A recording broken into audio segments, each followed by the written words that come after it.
share. Can the Sentry find his place in the Marvel Universe? By Jesse Schedeen The Sentry is a great character that Marvel has never seemed quite to know what to do with over the long term.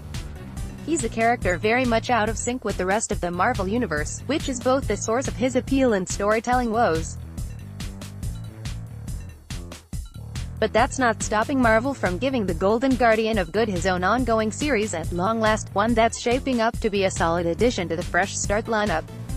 The new series builds on the character's recent return in Donny Cates and Gabriel Hernandez Walt's brief Doctor Strange run. All readers really need to know, however, is that Robert Reynolds is back, and Strange has given him a tool that allows him to unleash his incredible power inside an artificial world so that neither the Sentry nor his alter ego the Void need ever reappear in the real world. That changes the tone of Bob's struggles now. He's no longer a tortured hero fighting to keep his demons at bay, but a man who once wielded the powers of a god now forced to eke out a humble existence. This is the ideal assignment for writer Jeff Lemire.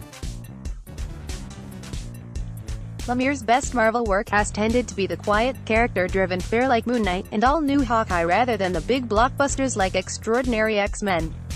This status quo plays to his strengths as a writer and taps into a vibe similar to that of Black Hammer. Here again you have a hero trapped in a mundane existence and pining for the simpler, more exciting days of old. The fact that Sentry's old sidekicks Sentris and Golden Boy are such integral pieces in this puzzle adds to the book's appeal. There's a wistful sense of longing to the story.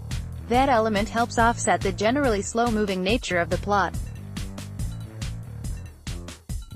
This isn't the most exciting or visceral first issue ever to hit the stands, and it may not do much to hook readers who are unfamiliar with the character. But those who have been following Sentry's misadventures since the original Paul Jenkins, J. Lee miniseries will find this to be a logical and satisfying continuation of his story. At least Lemire isn't simply hitting the same story beats again.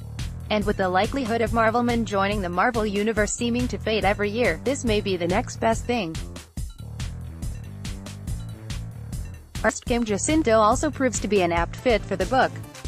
Jacinto is adept at rendering powerful superhero imagery, but there's an undercurrent of darkness to his style that befits a character like Bob Reynolds.